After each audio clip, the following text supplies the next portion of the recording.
What's up, YouTube? Today I have an amazing guest. I have Rob, as known also as Neo on YouTube, a very popular channel on the hobby, and I'm pretty sure a lot of you guys are aware of him, a content creator that I enjoy quite a lot. I was talking with him before starting recorded, that I ended up discovering his video at the time Marvel was blowing. Today will be a fun conversation, not related with soccer. There is one question related with soccer, but not a lot. But Neil, for people that may know you, just share a couple of words with my viewers. Sure. Like you said, my name's Rob. I run the Neo Cards and Comics YouTube channel. That's the easiest place to find me, and I'm the same name on all the various social media platforms. Primarily sports card content, mostly basketball, football, and baseball. Not much of a soccer guy or like F1 or any of the alternative sports, but I do occasionally mix in some pop culture stuff. I'm a big Marvel guy, big comic book guy, non-sports card guy, pop culture, like that sort of stuff. So occasionally toss those in as well, but primarily sports card content, and typically daily or near daily. I'm usually putting up about 5 to 6 videos a week with the occasional random pop-up live stream. But yeah, that's pretty much mine. And I've been doing, I've been doing YouTube content creation for, it'll be just over almost 2.5 years now since I got started doing actual content. So I've been in the space for about a little over 2 years now on the content side. Yeah. No, I mean, I'm a big fan of your channel, especially to stay up to date with the market, since you always make great content about grading companies, the state of the market, and I enjoy that. Apart from that, since I live in Portugal, I also cannot go to shows, so your perspective about the national is something that for me is actually quite interesting to know. So the way this works, and I'm sure you are aware of this already, is I have 5 questions for you. I will shoot you in a quick way the 5 questions, then you give me your quick answer, first thoughts, and then we go back and you explain your thoughts a little bit better. Can I start with the first question, Neo? Fire away. Okay, so question number 1 is a question related with grading companies. And by the way, I watched your video today. You end up actually making a great video about almost the state of the grading market. And my question is a very fun one. PSA, SGC, and Beckett, BGS. Buy one, sell one, and hold one. Buy PSA. Sell SGC, hold Beckett, and I'm going to add one. Don't sleep on CSG. Yeah, it's funny that you say that, because I also wanted to add CSG, but buy one, sell all, there was no space. But we can talk about that in a minute. So question number 2. Fanatics, and when I say Fanatics, I'm talking more about Josh Luber, to be fair, since he's the face of the company, at least for now, talks a lot about going international, the potential that they see in different regions. This is not exactly a question. I just want to know if you agree with me, then we expand a little bit on this topic. But do you agree with me that it's fair to say that IPs, brands like Star Wars, Harry Potter, Marvel, etc., and pop culture in general is probably the space of the market with the biggest upside if Fanatics really tries to push that narrative, that idea of going international? Quick thoughts on this, basically. I do agree. I think pop culture in general, and you could lump all those IPs that you rattled off there, plus whoever else whatever else is hot at the moment, really. I think that has potential to be a huge, it kind of sounds funny to say like a huge niche space, but I think there's a lot of room and growth for, like, specifically what they did with some of those sets having maybe smaller print runs, but there could be a very passionate fan base around some of those niche markets. No, yeah, for sure. Question number 3, and this is the one related with soccer. F1 or soccer? If you had to bet money, let's say 5 years from now, what do you believe have the big potentially in a macro perspective, of course, certain things will perform well or others not. But what is the market if you have to choose between F1 and soccer? No pressure because you are in a soccer channel. But what you really believe, talking with other collectors, going to shows, etc. I think soccer has the better potential because it has a larger base of collectors. But I still think it could be cyclical, especially in America. And once again, I am not a soccer expert at all. But we, like, macro level speaking, we see the most of us only really seem to care around the World Cup. So I could see like a cyclical cycle revolving around World Cup. So that would be that one. I would be more interested personally. I think F1 is more exciting to watch, but I still can't figure out F1 like in regards to like a card market perspective. Okay. Question number 4. Biggest takeaway you got from the national? It's a complicated question to be fair, but what the first thoughts when I say biggest takeaway? I probably have 2 of them actually. One is going to circle back to something that you just talked about, how popular the Zero Cool booth was.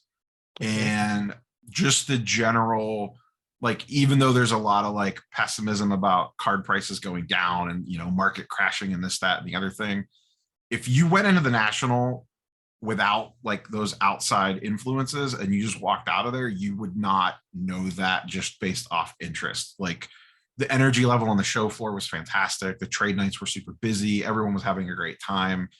So like, just the energy there gave me a very positive feeling walking out of that building, regardless of what, you know, charts and graphs say on what card prices are doing. Okay. The last question is another probably complicated one to put you on the spot, but your hot take about the hobby and popular opinion, something that, again, you may feel people may disagree with you, but is something that you actually believe. I think, at least for the time being, the market may have stabilized. I feel like we may have kind of cleaned out the people that don't want to be here, and the people that wanted to sell have sold to a general, you know, generally speaking. And we may kind of level out here for a little bit. You know, you say that in a video and usually the first 3 comments are like, there's another 50% it's going to go down. Yeah. But I, you know, long term, who knows? But I think at least for the time being, I think things finally feel like we're kind of leveling off a little bit.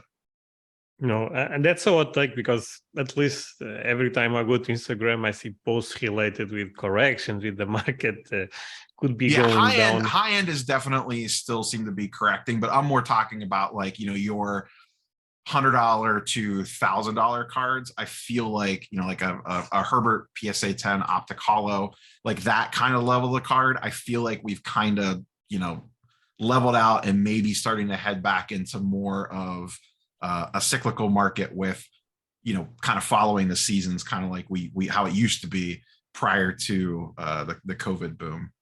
No, makes sense. So great. Now we go back to the question number 1 and have a longer conversation on this topic. So the question was buy one, sell one, hold one, referring to PSA, SGC, and Beckett.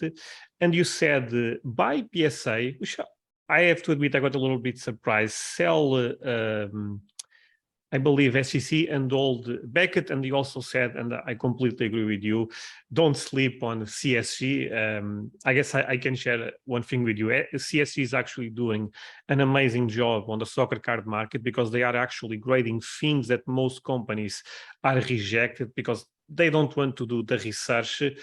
And especially the vintage community, the pre-modern community, we are actually quite bullish on CSG. So I totally agree with you on that front. But why buy PSA, for example? You know, my running joke with them is that they're eventually going to be a fully operational Death Star. And when that happens, I don't know how they get knocked off the throne. They've opened the New Jersey facility. They obviously have the California facility. They're about to clear their backlog. I don't want to say they have unlimited money, but they have a lot of financial backing behind them. For sure. So they have a lot, plus they have economies of scale. They have a lot of room to put a lot of downward pressure on the other companies just on pricing alone. And they already have the most resale value. Now, we're recording this on Monday. I did a video Monday morning about like, is the most resale value always the best case scenario, leveraging turnaround times and stuff like that. And that'll still hold true. But generally speaking, they're going to sell for the most. And, they've been putting out stuff about, I think their last PSA podcast, they were saying they don't want to have a card in the building longer than 90 days once the backlog's clear. So if they start putting downward pressure on pricing, we kind of saw what that effect was in July when they ran the national pricing for $18 a card. You look at the gem rate data, who tracks a lot of the population report data, and you could see the impacts that immediately had on the other companies. So what's going to happen when that backlog's fully clear and they could get even lower in price? Are the other companies going to be able to match that pricing if they go to like $10 a card bulk with a $200 declared value and stuff like that? So that's my reason for buy PSA is I just don't know that I see a lot of paths for someone to knock them off the number one spot. At least not anytime soon. If you're talking 5-10 years, maybe it's a different story. Maybe someone can come out of the woodwork, but at least in the short term, I just don't know that I see someone dethroning them anytime soon. No, makes sense. And to be fair, I did not say if it was short term, long term, etc. But your explanation makes a lot of sense. You also said sell SGC. I was expecting you to sell a BGS because, correct me if I'm wrong, I feel like you and me and a lot of people have been criticizing Beckett quite a lot in the last couple of months. So I was expecting probably sell Beckett, but you actually end up selling SGC. And of course, this is just for fun and it's a fun exercise. And actually holding BGS, I would love to know why you end up going in that direction.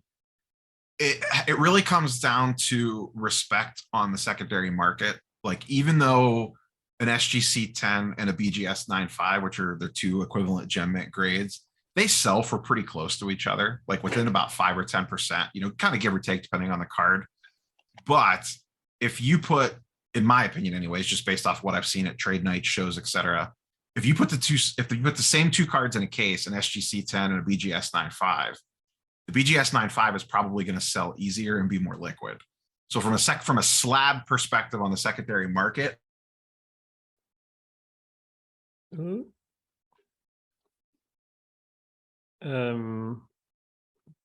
Okay, small problem. Fine now. I was already DMing you. It's like I could like hear like bits and pieces of your words coming through, so I had a feeling we were kind of still there.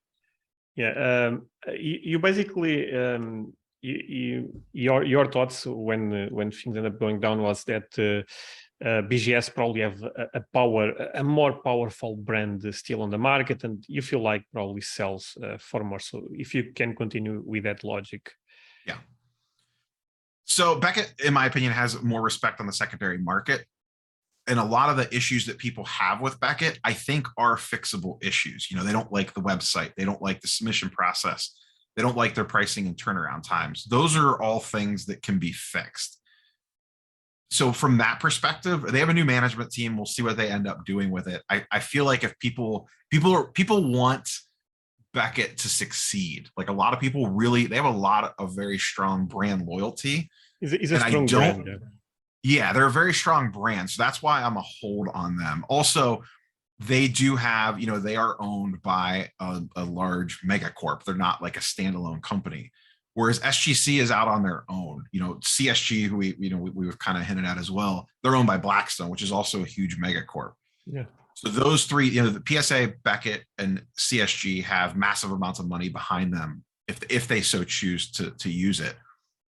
SGC doesn't. They're their own company. They do have an extremely loyal fan base. Peter, fantastic guy. I've had him as a guest on my channel before. I like what they're doing. People don't seem to like their slab a ton. You either love it or hate it, I feel like. Yeah. And I think I've been thinking lately, I don't know in the future is there enough space for 4 major grading companies?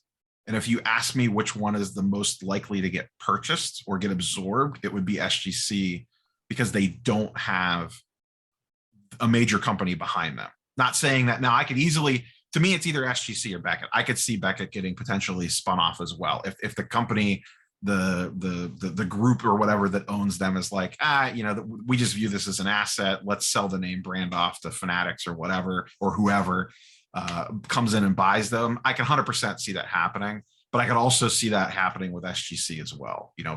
Does CSG come along, or Beckett come along, or whoever come along and gobble up SGC, or Fanatics come along and grab them and turn them into whatever they want their grading company to be. I just see a lot of different paths for SGC to potentially not be the same company as it is now in maybe like 5 or 10 years, to kind of take a more long form version with this one. Whereas Beckett, the hold to me is just, if they could get in there and fix things, there's a lot of brand loyalty behind that slab. There's a lot of big cards in Beckett's slabs. I don't know that it makes a ton of sense to use them right now. 100% agree. I would submit to SGC before Beckett. But when I go to a show, I'm way more willing to buy a Beckett slab before an SGC slab on a secondary market perspective. No, I agree with you. I think you explained this very well. I think more as an investor, I think your explanation is great. As a collector, probably my answer will be a bit different.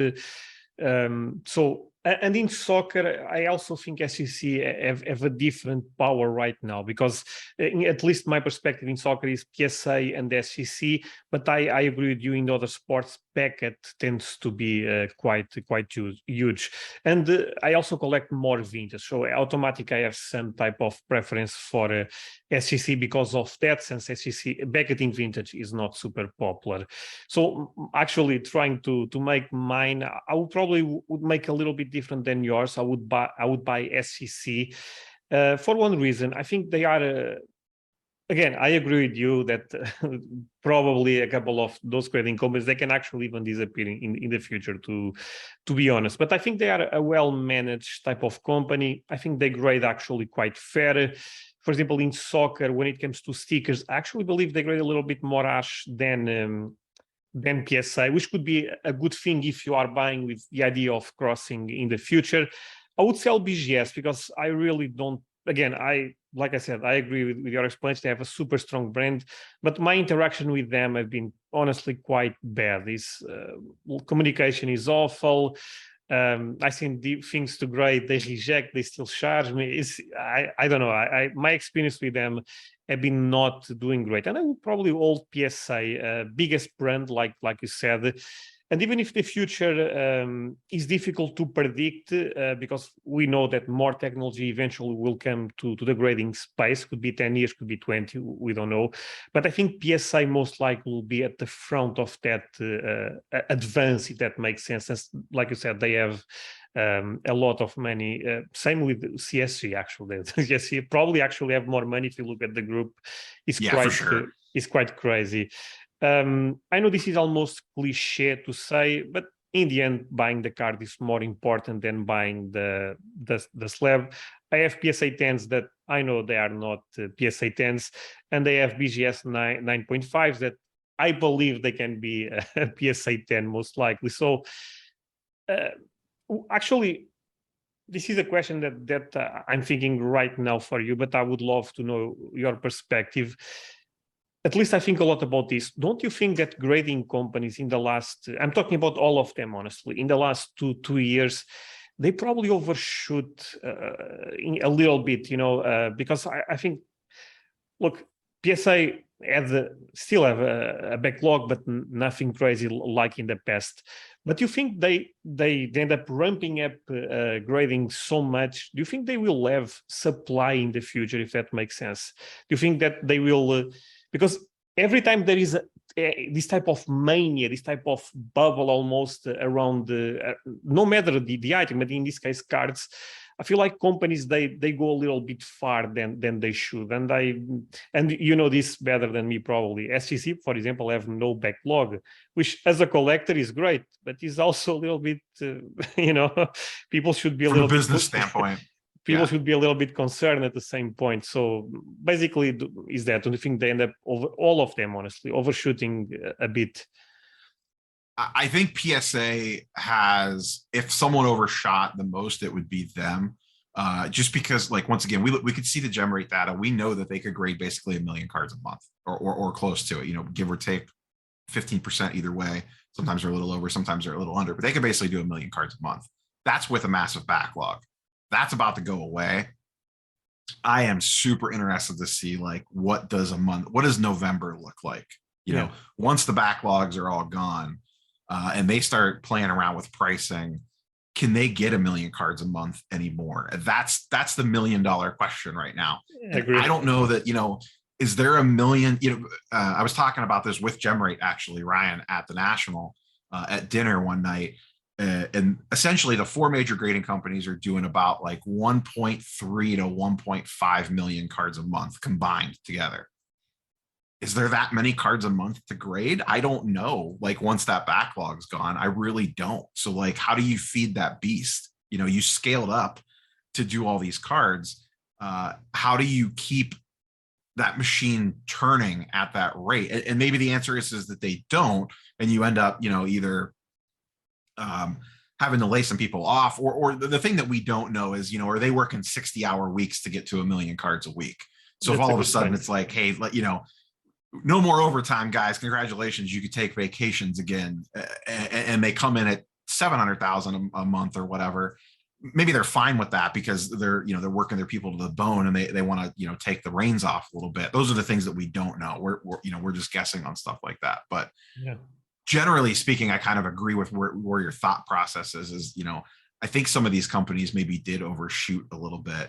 And it'll be interesting to see kind of how they react. I think, the talking point right now is why hasn't SGC lowered prices? To your point, they have no backlog. Like, why aren't you lowering prices? I almost wonder if they're waiting to see what PSA does with pricing, because it sounds like we're about a month away from that backlog being fully cleared. If they're kind of just saying, let's just wait and see how things are. I know when I had Peter on, they were happy to not have a backlog from the customer service perspective, and also from it frees them up to begin to look at other things. We could bring new technology in, we can onboard stuff, we could go to shows, we can have, they did the RCR at the National. He's talked about wanting to have more of a presence at shows, which they haven't really had in the past. So because they don't have this sea of cards sitting there, it frees them up to do more things like that. But on the same time, I think you want a little backlog there just to have maybe not 6 months worth, but 3 weeks worth, just to kind of give yourself a little bit of a buffer. So I really think grading over the next 3 months is going to be a very interesting land. We're going to see a lot shift, I think, between now and middle of winter, or early winter. Hey guys, quick pause on the video. Hope you are enjoying this talk with Neo. For me, this was a pleasure, amazing conversation. And I know this is not about soccer, but I feel like from time to time, bringing a different guest can actually provide a lot of value, a lot of perspective. If you agree with me, if you actually also enjoy this, I would say, different type of podcast, leaving a like will be super important, will motivate me to do more of this non-soccer. Of course, and don't get me wrong, soccer will be the main focus of the channel, but like I said, from time to time, I think having a different guest from other sports, from other market can actually be interesting. Again, don't forget, leaving a like will tell me exactly that. A couple of things, guys. One is that I have a Patreon community where I share a Q&A every Wednesday, and I also put extra audio on Saturday. To joining the Patreon, you need to pay $10, but I provide a lot of value there, or at least I believe I provide a lot of value there to justify that amount of money. But the first reason will be supporting the channel, to be fair with you. So anyone joining the Patreon will be able to ask me questions, and I'm answering more than 300 questions in the last couple of months. So if you decide to join the Patreon, you have access to all the future Q&As in the next 30 days, apart from 60 Q&As already, plus a crazy amount of extra audios. I will leave the link below the video if you want to join the Patreon. Yeah, it's a great way to support the community. Apart from that, you get a lot of content related with soccer. One thing that is free is actually my Discord. We are more than 700 members, and I think this is an amazing place to learn and share about the soccer card market. I will also leave the link below the video, so please check both. One is not free, the other is free. At least consider to join the one that you don't need to pay anything. Let's continue with the conversation. No, I agree. This is a very interesting topic, honestly, because even I was looking at the old interview of Nat Turner, and he said that his ideal will be 20 million cards a year. And I honestly believe he believes in that, in the sense that PSA Europe is coming in the United Kingdom. Japan is already grading stuff. I think you guys in America also have a new grading office, I believe New Jersey, right? Yeah, New Jersey. That opened right before the National did. So in terms of them having a structure, I think everything is going in that direction, that they can eventually grade 20 million in the future. I don't doubt that. What I doubt is the supply, because if you look at this backlog, and if you look at the great job by Gemrate, there is a lot of Pokemon stuff. There is a lot of base Prism from basketball. And I think right now the market is much smarter. I think a lot of people end up leaving the hobby, that's a reality. So that's why I'm not sure if that 20 million is realistic, but again, this is pure speculation. And actually, I was trying to add another thing, that I sent a couple of cards to SGC recently. It was 2 days to get them graded.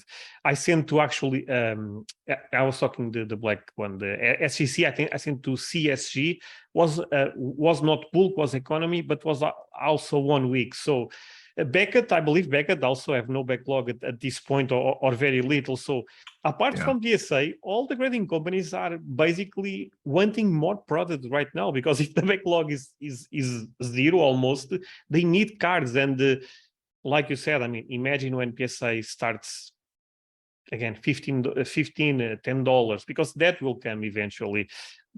I think a lot of those companies end up overshooting, but even PSA, I think can. I think the other ones, the small ones, will feel the beast more soon.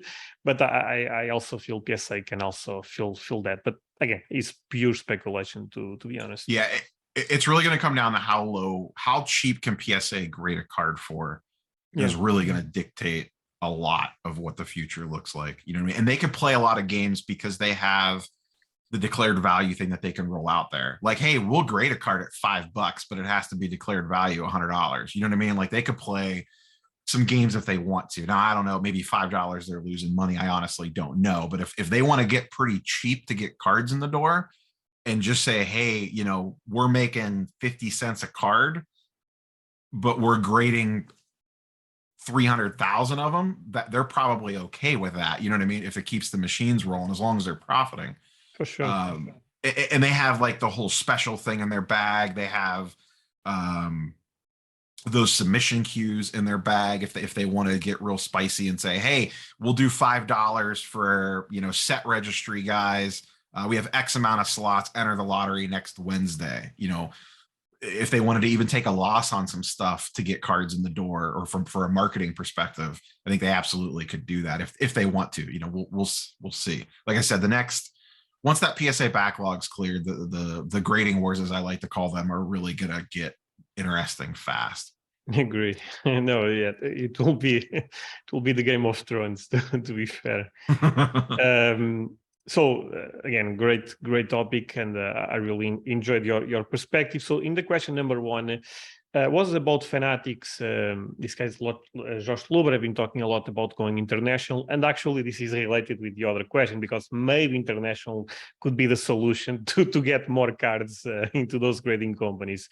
But I think it's fair, and you end up agreeing with me that Star Wars, Marvel, all of those, even Pokemon. But to be fair, Pokemon does not feel new like Star Wars and Marvel feel, at least right now. But pop culture in general can have a huge upside. You end up agreeing with me, but I feel like you actually can add a lot into this topic.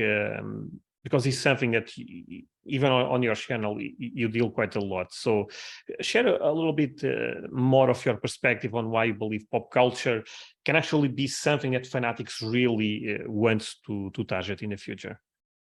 I mean, I think you're seeing it with their initial release, not initial release, but like their big thing at the National was the Stranger Things set. That booth was insanely busy for those cards. Like they had probably the coolest setup. And that line was massive to get those promo packs. But that just shows you how they could kind of jump in and, you know, create a set around what is hot at that time. You know, Stranger Things just ended, and Zero Cool still isn't even like a fully, like they're up and running, obviously, but I don't know that they're, you know, that they're fully assembled yet, like that they're a fully operational Death Star, to go back to the joke from the grading companies, that they're there yet. So can they spin these things up like as, you know, you're talking existing IPs, but like even as these new shows come out, you know, if whatever the next thing is that hits, can they move quickly enough to get a product to market while that thing is still hot? I think that would be huge, even if it's a smaller print run set, you know, like they did with the Jackass and the V-Friends stuff. They did a limited release on that, or smaller releases, and it caused, you know, demand for it because it was a more limited release for it. It would be awesome if they got into like Marvel and Star Wars. I think those licenses are pretty locked up with Upper Deck, but those are Star Wars, Marvel, DC for that matter, Harry Potter, you mentioned. That stuff's, everyone knows what that is. You know what I mean? Those brands cross languages, cross borders. If you see Spider-Man, it doesn't matter what language you speak, you know what that character is across the entire world. So that stuff has a global reach, and it also reaches a huge age range. You know what I mean? Like there's 4-year-old boys and girls that love Spider-Man, and then there's 40 and 50-year-old men and ladies that love Spider-Man. Like you go across the gambit with those IPs. Same with Harry Potter, same with Star Wars, same with Stranger Things. You catch such a wide base of people, and you're catching people that might not typically interact with sports cards. So you're bringing in a new audience or an untouched audience, especially on like specifically like the Stranger Things set and things like that. Like I'm using that as the example because that's kind of like their hot new thing coming out. But you could kind of replace Stranger Things with, pick whatever the next hot Netflix show is that hits, whatever it might be. Or, you know, Game of Thrones right now is tied up with Rittenhouse, but like the new Game of Thrones season just came out. If Zero Cool somehow got that license, or once again, you know, whatever the next thing is that comes out that hits, can they get a product to market fast to capitalize on that? And I think I personally have really gotten into lately digging around, like more so on the Star Wars side, like actor autos. And things like that I find very interesting because it kind of transcends, you know, a lot of the you don't have to worry about Pedro Pascal getting pinched for PED suspension like Fernando Tatis Jr. Or tearing an ACL or whatever. You know, the running joke is Pikachu can't tear an ACL or whatever. So from a market perspective, if I go out and buy a Carrie Fisher Leia auto, that's gonna have an extremely high floor. And I don't, you know, unless we're burning the cards for warmth in the apocalypse, that card's always going to be worth something. You know what I mean? That's not, whereas a sports card, whether it's soccer, baseball, football, F1, whatever, there's a decent chance a lot of that stuff's in a dollar bin in 10 years. You know, most cards in most people's Zion cases are probably going to be not worth that much money in the long term, you know, outside of, you know, vintage goats and stuff like that. No, for sure. Again, great perspective. One thing that you said is they actually have Star Wars. Star Wars is with Tops. Upper Deck is with Marvel. That's right. With Star Wars, they can. They do have that. Which will be actually, that's an interesting point though. Then, so will Star Wars stuff continue to come out under the Topps brand, or will they transition that over to Zero Cooler, will they have like a Zero Cool set? Because a lot of the Star Wars sets are pretty well established. Like you have Stellar, you have Masterworks, Yeah. Topps Chrome, Galaxy. I think actually Star Wars. I would say a good amount of experience, and I was thinking about that also. I think Star Wars is such a big brand that they need to be careful on the transition. It's not like, again, with all the respect, Gary Vee or Jackass. I think it's a brand that they need to respect quite a lot, and they need to when they make a product, they need to make an epic product, being the first related with Fanatics. So and they have more. I was looking at that. I believe Harry Potter is also with Topps. Lord of the Rings, I believe they still have with Topps. Which that has a new show coming out this week. So that would be like, that's another one, if this new Lord of the Rings show hit, could they crank up, whether it's Fanatics or Zero Cool, could they crank out something quick enough to kind of capitalize on that if that show ends up being really, really good? No, yeah, I was taking a look at a couple of photographs on eBay, and people are already speculating on that. To be fair, but that type of stuff we see over and over, that the hype can get quite crazy if the show gets popular. I agree with your perspective. I'm actually thinking about creating in the future a channel just to talk about TCGs and non-sports in general, because my channel is more, it's basically about soccer. And non-sports, pop culture, TCGs, I put all in the same boat.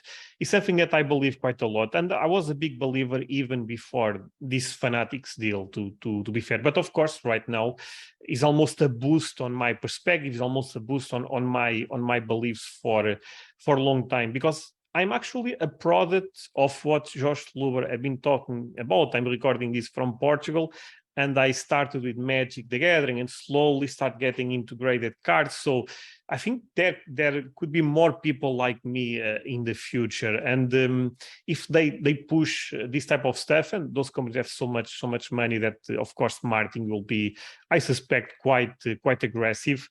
And one thing that I would love to add into this is, I know soccer is a sport, of course, but actually almost put soccer in this type of logic, that again, is a sport, but it's almost an alternative market. It's almost something that Fanatics, if they really want this international potential, I mean, do not get much better than soccer. I mean, we saw a box of PSG, which is a team where Messi plays, sold in a couple of minutes for 4K, 4 or 10K, I don't even know, but a lot of money automatic sold out. So we are already seeing that, and I believe Fanatics, they know soccer. I'm pushing a little bit to my side right now, but I believe they know soccer also is in the same realm as all of this alternative stuff.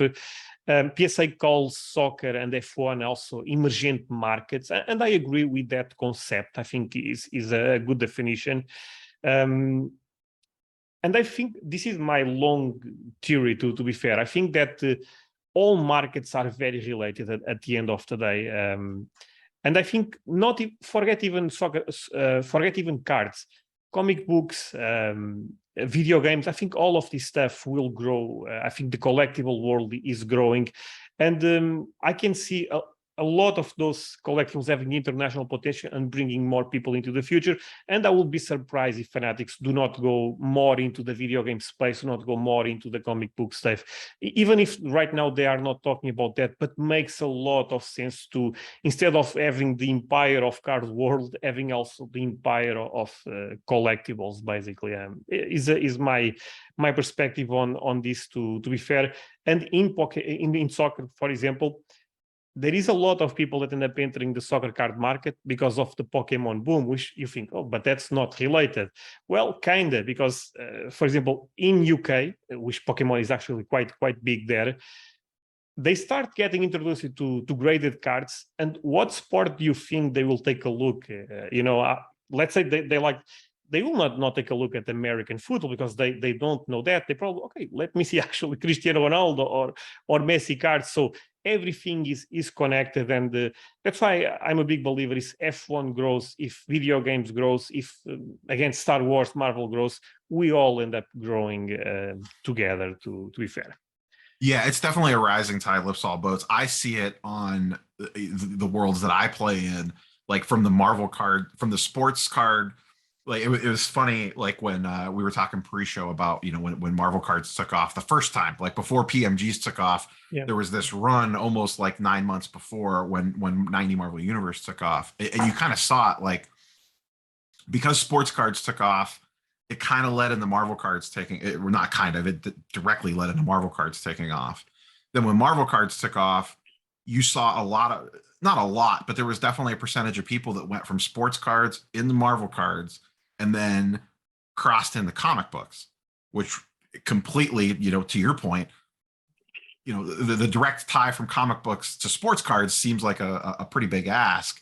But all of a sudden, you could kind of see very easily how, oh yeah, I like the great sports cards. Oh, I remember collecting these Marvel cards as a kid or whatever. Oh, you're telling me I could grade these now? Cool. Let me send these in to get graded. Oh, this was really fun. This is a nostalgia trip, whatever, Spider-Man, X-Men, whatever it is that you're into.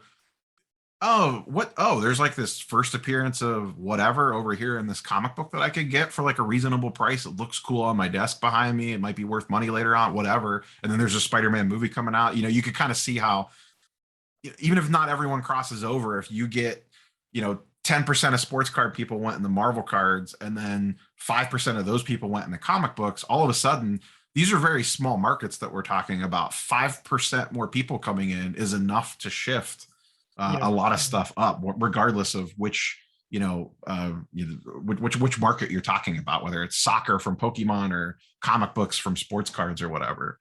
For sure. No, I guess we see the things in the same way on that. One thing that I would add into this pop culture logic is I think there is also a narrative going around that I do not like, in the sense that I see people saying, oh, figures like Kim Kardashian, stuff like that.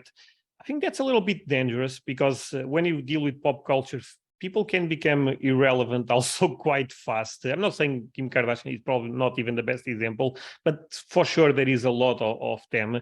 At least since I'm also playing on that market, I always think about historical type of brands, historical type of persons. For example, there is a lot of people speculating on cars for Walt Disney, and that I think much more safer than Kim Kardashian. That's not going anywhere. Because he's actually a historical figure. There's also people speculating on American presidents. That stuff I actually like quite a lot. When it comes to pop culture, I think people need to be a little bit more careful. It's not criticizing the product, but Jackass, not sure if in 10, 20 years will be super relevant. I could be wrong, of course. Maybe they can reinvent themselves. But I think I would prefer to be on the Walt Disney market, or Disney cards, even Star Wars, because those brands are so powerful. They have been reinventing themselves for so long. They are doing so great until this day that I think we still have 10, 20, probably more years. And for my life, that's probably enough, in the sense that as long as I'm playing on the market, I think they will always be relevant. So history versus pop culture, I think, is something that people need to also think a little bit to not get caught, because we'll be similar to almost prospecting in NBA, trying to get the new guy. No, I prefer to stay on the more historical side, honestly. Yeah, you could kind of, from the prospecting thing, you could kind of see it, like if I'm going to go back to the Stranger Things example, just because it's kind of like top of mind. If you get an on-card auto of one of the kids, to your point, like that could flame out. What if they never do another show again? What if that's the only thing that they're known for? Will it hold some value? Sure, because there'll always be a group of people that are nostalgic for that show. But on the flip side, what if one of those actors or actresses all of a sudden becomes the next mega star? You know what I mean? Like 20, those kids are young. They're in their teens to 20s in some cases. In 20 years, what if one of those is the next Leonardo DiCaprio or something like that, or some mega star, and you have their on-card auto from when, what could be their first on-card auto. Rookie auto. Yeah, so like there's some huge potential there too, and like on the Star Wars side, like on the actor auto side, there's some stuff to your point which is probably extremely risky, but there's also some stuff that's just extremely safe. If you get like a Harrison Ford auto, like that's he's played some of the most iconic characters ever, like that. He's been Han Solo, Indiana Jones, along with a number of others. Like that's always going to be super culturally relevant for Historical movies, actually, if you think about. I yeah, mean, yeah, 100%. Yeah, like those are some of the top, like Indiana Jones stuff is in the top. I forget where it you ranks know, on like the movie lists or whatever of all time movies to come out. And same with like Mark Hamill. He's Luke Skywalker, but he's also probably one of the most famous Jokers that there is for Batman the animated series. for He's sure. very popular fan base from that. So there's just like there's a lot of interesting angles you could take there. A funny one was one of the characters on Stranger Things this year, Eddie, became extremely popular out of nowhere. He actually had what prior to this was a worthless Game of Thrones autograph card. He was in Game of Thrones as a guard in one scene for 3 minutes, but he had an on-card auto. The actor did, and all of a sudden, because that character got super popular in Stranger Things, this random what used to be probably $1 box Game of Thrones card is now 150, $200. No, that's amazing. I had no idea about that, but that's really interesting, honestly. Yeah. No, yeah, makes it. But actually, just to finish my thoughts on the history versus pop culture, etc. I know that they are facing a huge correction, but for example, the first PMGs on Marvel, actually look at those cards that even if not right now, they can potentially be part of the history of people that collect Marvel. So I think that could be also another take. But actually, we end up forgetting almost the best example, Gary Vee. I mean, the reality is, I know Gary Vee is an internet superstar right now, but at the end of the day, we don't know if in 10 years Gary Vee will be relevant for the next generation, etc. And Gary Vee, to be fair, is not in the same level as those sectors that you end up mentioning, etc. So honestly, it's just something that people need to think about, because I see a lot of opportunity, and you agree with me on this one. But I also think people, even if there is a lot of opportunities, that will still be things that will not perform that well in the long run. And I'm not a big flipper. A lot of time I hold stuff. So for me, I always think like in a value investing type of way, that, okay, I will hold this for a long time. So I really need to make my choices correct. And that's why I think a lot about history versus what maybe not be relevant in 5 years, 10 years, etc. Yeah, nothing goes up forever. And I mean, that played out perfectly with what you mentioned before, like the Marvel PMGs. They were very slept on, then they got drastically overheated, and now they fully corrected, and they're still, as long as you didn't buy in at that ultimate peak, you're probably still way up if you had them prior to, the January, February, earlier this year when they got super hot. And those are still great cards. Like I mean, I have PMG sitting on my desk in front of me of the characters that I really like. They're fantastic looking cards. And I think at least some of those could potentially have long legs, especially the first year ones. They could get watered down as more and more releases come. So Neo, now you need to show us a PMG. You cannot. I have a Gwen right here, a red Spider-Gwen. That's a great one.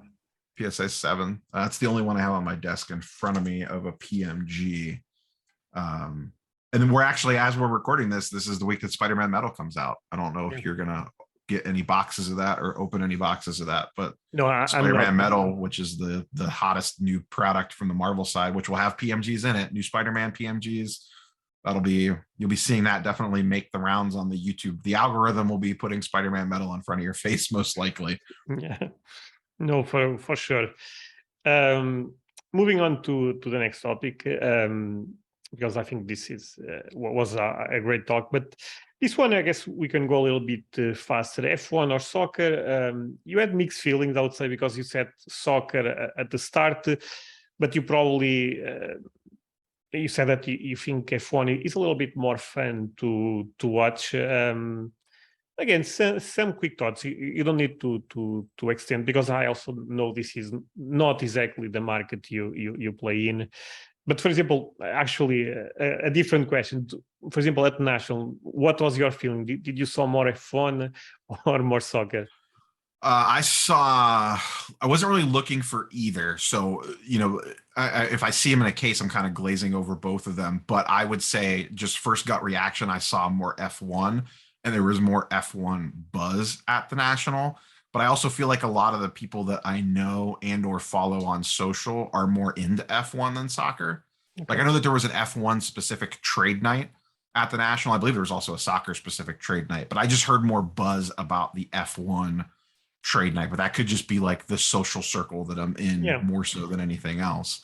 But I just feel like soccer, I mentioned it when you first answered the question. I kind of don't know how to figure out the F1 market. Like a lot of people were, the first thing everyone wants to yell about everything is, oh, it's a pump and dump, whether it's F1, pop culture, Marvel, pick whatever it is, whatever the new thing is, a segment of people just want to run for the pump and dump comments. And people threw that out there with F1 and you never really saw the dump. You know what I mean? Like it's cooled a little bit. And I do not follow that market day to day. So I'm not like super into what the prices are doing. I know that it's cooled slightly, but I don't think it's crashed like, a Luca PSA 10 Prism did. You know what I mean? I know wax prices are still extremely strong on that stuff. But the fun part is I also don't know. I don't collect. Yeah, so we could both be wrong. But generally speaking, I think that market has held up fairly well, even if it has cooled a little bit.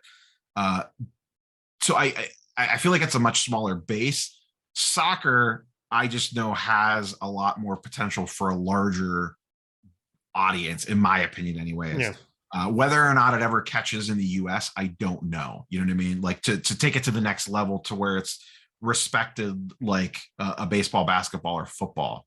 Like even hockey really struggles to a degree. There's a niche market for it in the States, but not to the degree like you even see in Canada. You know what I mean? From that perspective. So like could soccer even get, and maybe some people already think it is on a hockey level. I don't know, but to me personally, I put hockey above soccer from like the more smaller sports markets, but I could be completely wrong on that because hockey is not something that I am 100% in day to day on in either. I could pick out more hockey players than soccer players, maybe. No, makes sense. What you're saying also makes sense. Okay, so of course I choose soccer. This is obvious. Otherwise, this is your wheelhouse. I have to delete the channel. My first thought is I think F1 growing will also make soccer grow. Like I said, I think especially those alternative markets are very connected. And to be fair, the F1 fan base, there is a lot of crossover between I would imagine, I don't know for sure, but I would imagine there's a lot of overlap. To your point from earlier about Pokemon leading into soccer, I 100% agree with F1 and soccer kind of being in tandem with each other because the bases of each card have I would imagine there's a ton of overlap in fan bases there. No, there is a huge crossover. For example, one of the requests I get on my channel is if in the future I will make F1 content, which I will not because I don't know anything about the sport. And to be fair, I don't even care that much. I never end up liking the sport, but I know I have a lot of viewers that are into F1. My belief, and there is some data actually to back up my perspective. I don't have the numbers with me, but it's something that I talk a lot on my channel. And this is a hot take for a lot of people, but I think all the arguments you can make for F1, you probably can make twice as stronger for soccer. And I believe in this a lot. Macro perspective, I think there is much better fundamentals. The F1 market, and you probably have this notion, even if you don't play on that market, there is right now a community getting into vintage, but is very, very focused in ultra-modern product, the last Chrome set. Nothing wrong with that, but I think that also brings a lot of flippers to the market. That brings, when you look at the collector base, I think soccer is much ahead. We have two Discords, a vintage Discord, a pre-modern Discord, in this case, the one I run on my channel, that have thousands of people or close to that. And the collector base, especially talking more about vintage product, is quite strong. And when people that even Americans, with all the respect, sometimes forget. Panini ended up appearing because of soccer. They start making so the history is actually quite rich for soccer, and I don't see that for F1. Not saying, of course, they have vintage stuff, but is not comparable with soccer in terms of. I don't know, in terms of being almost amazing. Soccer, actually, if you get into vintage, there is beautiful product. F1, and I totally admit I don't know that market very well, but I know collectors that engage on that market, and they've shared this idea with me that yes, if soccer in terms of collector base is quite ahead. But again, I wish the best for F1 because I honestly believe the crossover is so huge that if F1 does well, soccer will do well. And this is again another cliche, but soccer have probably the biggest. I'm not sure if this is even a word in English. Catalyzed, in the sense that every 4 years there is a World Cup, which is the biggest event in the world. So, and we saw this in soccer even in the past. Every 4 years there is a lot of new people entering the market. This will be actually the first World Cup after the boom. So I'm quite curious. In the other hand, I know the economy is in a bad place, so probably also not the best macroeconomic is not perfect, but I'm still a believer that soccer will have, and I would not say a boom, because if the market is going down, saying a boom could be dangerous, but I believe more people will engage very soon with soccer. So I shoot soccer. I think your take is also quite fair. And the F1 right now, I also don't know, but 5 months ago, 6 months ago was super hot. I mean, I saw everyone making content about that. So yeah, basically that's my take. The question number 4 was your biggest takeaway you got post-national. I don't remember exactly what you said. I actually remember the odd take, but I don't remember this one. Can you remember? Just that the vibe and the energy was really good. Even though the charts and graphs are red on a lot of cards going down over the last year, basically, that the interest, even though prices are down, the interest in the hobby, in the sports card world, sports card market, pick whatever term you want to label it, still seems extremely strong and extremely good. Atlantic City, not the easiest place to travel to, not the greatest travel destination, and yet they drew extremely well. I don't think they ever put out official numbers, but I know on Thursday and Friday, I wasn't there on Wednesday. Neo, you need to explain me one thing, because I honestly don't understand this. I saw a lot of people saying that Atlantic City is not a great place. Excuse my language. I saw people saying he's a dump. But why? Because again, I live in Portugal. I have no idea why people say this about Atlantic City. So from two things. From a travel perspective, it's not great because the local airport in Atlantic City is very small and it's extremely expensive to fly into. Okay. So most people fly into Philadelphia, which is about an hour away, which is a large international airport. So when you fly into there, now you either have to rent a car or have a very expensive Uber or taxi or whatever to get you from Philly to Atlantic City. Then Atlantic City itself, it still is, its claim to fame was a casino town. It's a casino town. It's like a East Coast Las Vegas on the beach. Back in the day, that was a huge draw. As gambling has become more and more legal across the United States, you don't have to travel to get to casinos as much anymore. As the economy has taken a downturn over the more macro level, like last 5, 10, 15 years, that got hit harder more than most places. So, it's a little more dirty. It's a little more crime. You don't necessarily feel quite as safe roaming around, that sort of stuff. If you're in the major popular areas, you're fine. When you start venturing around, you just don't necessarily feel as safe. I didn't have any issues, like nothing. I didn't have any issues itself, but it's not an easy city to get to, and it's not a great city to travel around in either, because you kind of have to take taxis everywhere. The Chicago National, everything is grouped very close together. You could just walk from hotel to hotel very easily. Okay. Atlantic City, you have to, getting from where most of the hotels are to the convention center is not walkable, even if everything was perfectly safe, just because of the distance alone. So it's just not a convenient city to get from point A to point B in.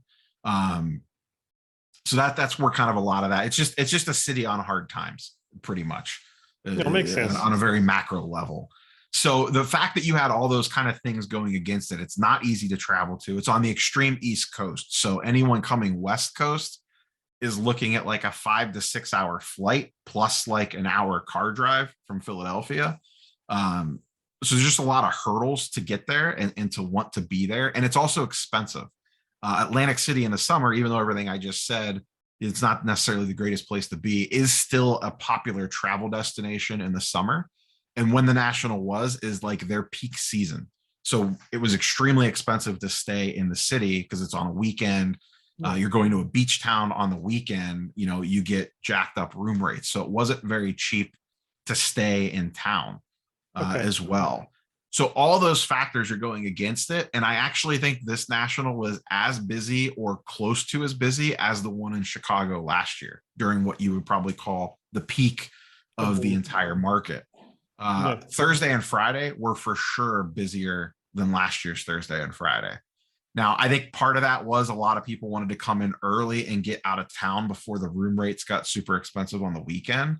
But even Saturday, I thought Saturday was less busier than last year's Saturday, but overall the show felt way busier than the year before. And it was just a good vibe. Like people were having fun. It was nice to see everyone again.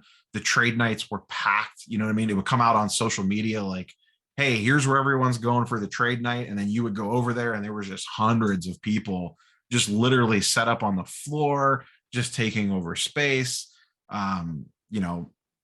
So like all that stuff, there was just good vibes and good energy about interest in the hobby, the sports card world kind of coming out of that show. You know what I mean? So that's why even though prices aren't necessarily have been trending down, the energy level is still good. The interest is still good. And it kind of, leads into the hot take question that you asked me before about like, where are we kind of, my hot take is that we've kind of hit the bottom for a time being anyways. And it kind of ties into this in regards to, I feel like the people that were just in it for the quick buck, I feel by at this point in time, the quick buck's kind of gone for the most part. I mean, you could still definitely make money flipping for sure, but you got to work at it a little bit now. It's not just you buy the card on Monday for $5 and sell it on Friday for $25, like it was for a few months there back in the early days. So I feel like a lot of those people have left, and I feel like the people that have stayed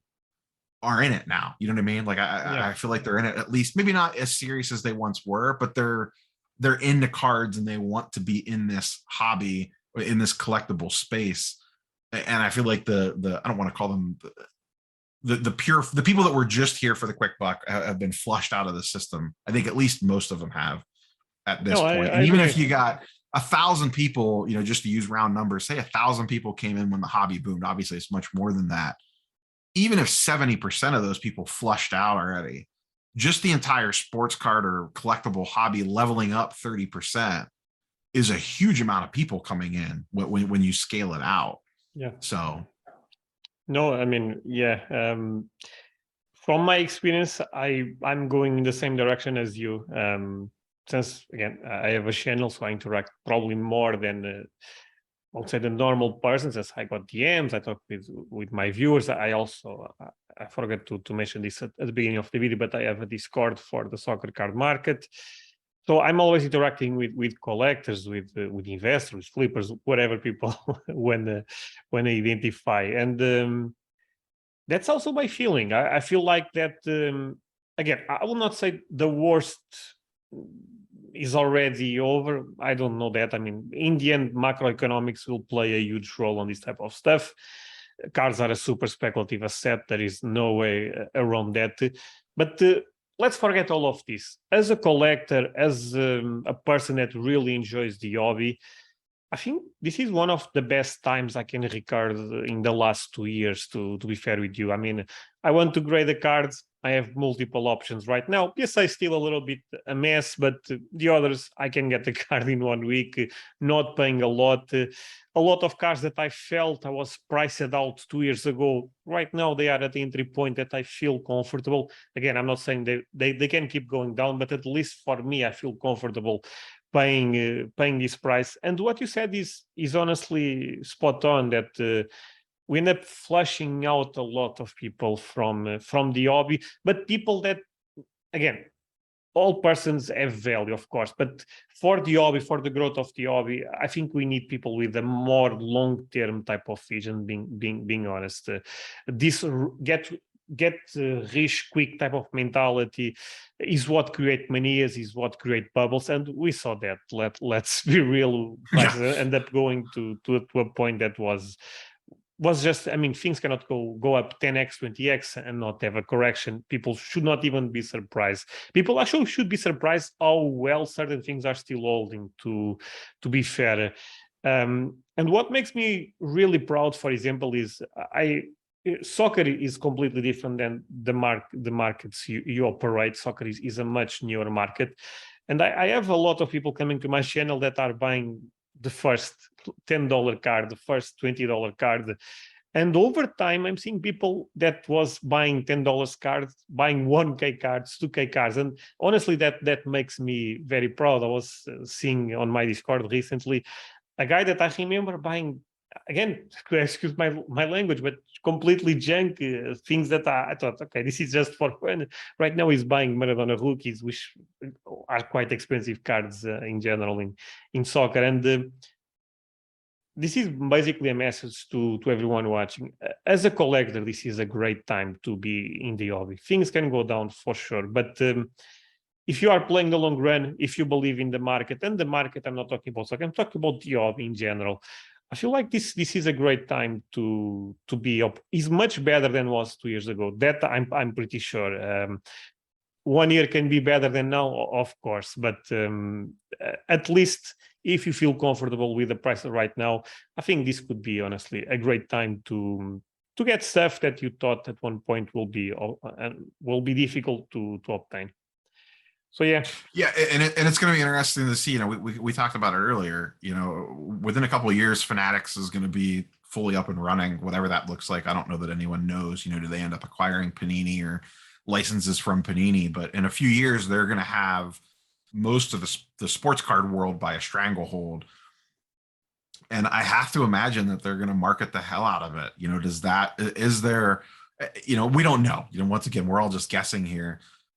We just happen to have microphones to talk into. That's the only difference between us and most of the viewers. yeah.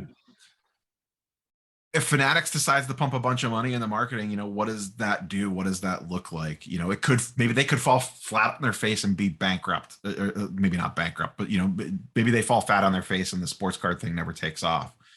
But there's at least a possible outcome where they bring a lot of new people in over the next 5 to 10 years if you're looking long term. Now, I don't know what that means for current players today that could flush out. Their career could be over before that ever happens. But if you're looking more at vintage, more at goats, you know, stuff like that, like what does that look like in the long run if all of a sudden more people come in? You know what I mean?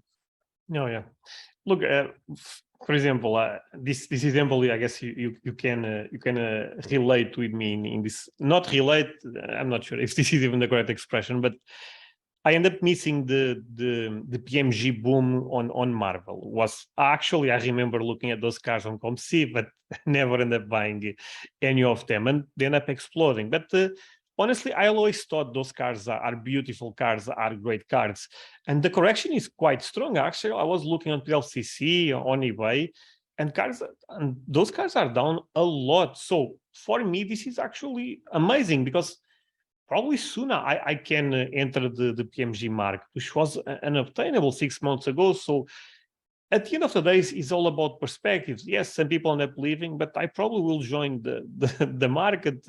I will be another Marvel collector very soon. So a lot of cards are facing a correction in soccer, basketball, whatever. But at the end of the day, it's also about fundamentals. If cards have good fundamentals, long run, this is just another cycle, a different cycle. The problem is what people say, timing the market versus timing the market.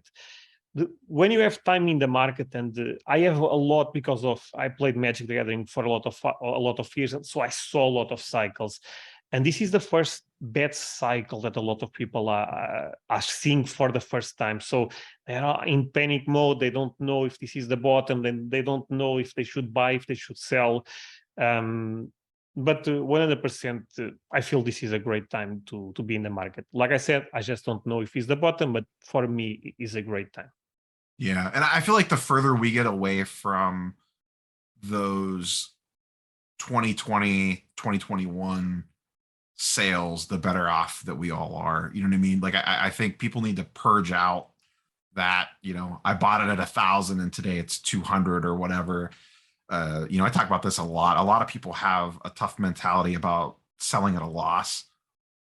They want to, ride it down to the ground, even though in the back of their mind, they probably know it's never going to get close to back to what they paid for it. But I think the further we get away from people being underwater on that stuff, as that inventory churns over and changes hands, and then the guy that was down 800 on that card eats the loss and sells it to someone else, and that kind of gets purged out of the inventory and kind of resets where that stuff is at. I think the better off will be the further we move away from that bubble, those bubble numbers. The further we get away from that, I feel like the mentality of everyone will get a lot better as well, because people get so hung up on I'm into it for X amount, I need to get Y amount out of it, and not being willing to accept current market prices. There's still some of that out there right now, but as we move further and further away from that spike up, I think the better off we'll all be. Yeah, and if you think about, for example, the Luca Prism cards, look, I don't want to be a doomer, but the reality is that card never should have been so high. The pop is insane. There is no rarity, basically, even condition rarity. There is nothing. I mean, everything is PSA 9s and PSA 10s, Yeah. so there is nothing. I think items with true rarity, those, even if they are down right now, because like you said, even high-end great items are facing a correction. But I think there is a difference between again, junk slabs versus things with great, with strong rarity, because rarity is not the only thing, but is the most important thing. And that's why, and I had this take a couple of times when I talk a little bit about Marvel, not a lot on my channel, but sometimes I say to my viewers, I still think PMGs are a great item, honestly. I think they are great cards. At the end of the day, they are numbered cards. At the end of the day, they have, people say, manufacturer scarcity, manufacturer rarity. Okay, that's up to you to if you like to go more into a modern era or a vintage era. But at the end of the day, there is strong rarity on those cards. If the market keeps growing, if there is, I believe red is 100, right? Yeah.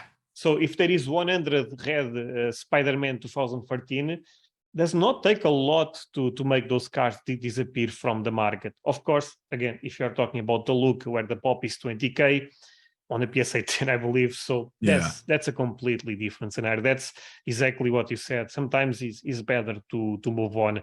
But if you have items with great fundamentals, and again, the best fundamental at the end of the day will be rarity, I think this is just another cycle, and eventually things will start going up again. At least is my belief. But of course, I have a channel, so I'm bullish on the market in general. Yeah, but I agree with you on PMG specifically to kind of filter back to Marvel, that they have come down quite a bit. And if you really like a character and you like the card, you think it looks good, this is a great potential buying opportunity for one. And if you're, when it came to PMGs and Marvel stuff in general, I always gravitated towards characters that I liked because I was buying them. The couple PMGs that I have, I bought characters that I wanted to own the card. I wasn't necessarily buying it to flip it. You know what I mean? So I didn't necessarily care what the price of that Spider-Gwen red went to. I just wanted the card because I liked the character. So, I think it's a great opportunity to kind of sneak in on stuff like that if there's someone that you really, really like. Like there's a couple cards and characters that I have my eyes on that prices, 6 months ago or 8 months ago, I guess, I would have never paid what they were going for. But now I'm like, I would like a Magneto 2013 because I really like the character. The red looks amazing with the Magneto card, and that card's down to like $300 to $500 depending on condition. Whereas it was 2,000 to 3,000 for a little bit, and I would never buy one at that price, but at $300 to $500, yeah, I'll bid on that when one pops up on eBay for sure. And if you think about this, is the question you need to ask yourself is, do I believe in the market, in the Marvel market long run?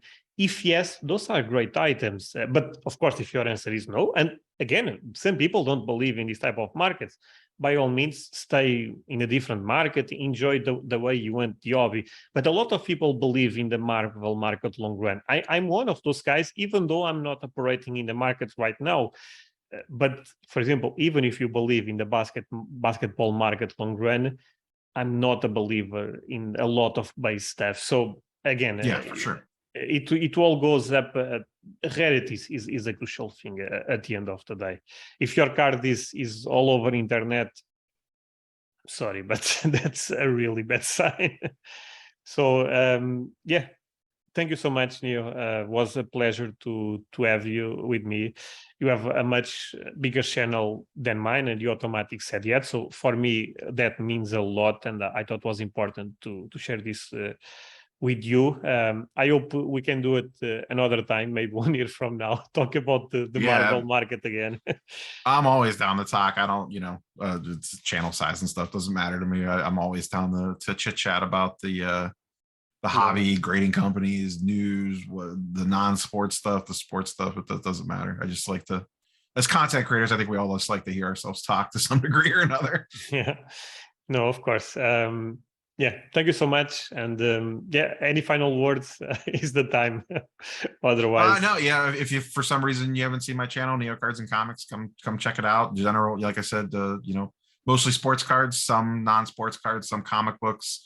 A lot of news related stuff, a lot of grading company talk. I really enjoy, as you can probably tell from earlier in the conversation. I definitely enjoy the dissecting the business of grading. I don't know why. I really enjoy digging into those numbers and kind of talking about the machinations of the grading company, more so from like a business perspective. Like when we did the buy, sell, hold question earlier, I think you were taking more like the end user collector side. My initial gut is always to go from like the business analyst side. Why, I don't know. I enjoy dissecting that stuff that way. I just find it interesting, the whole pricing and how it shifts demand and all that jazz. I just find very intriguing for some reason, and it does, for whatever reason, it does make good content too, so people seem to enjoy it. No, you made great content about. I always watch those videos. So as a viewer, I also enjoy. I agree with you, and I enjoy the content you make on that front. Again, thank you so much. Pleasure. Thank you so much for having me. And yeah, see you guys next time.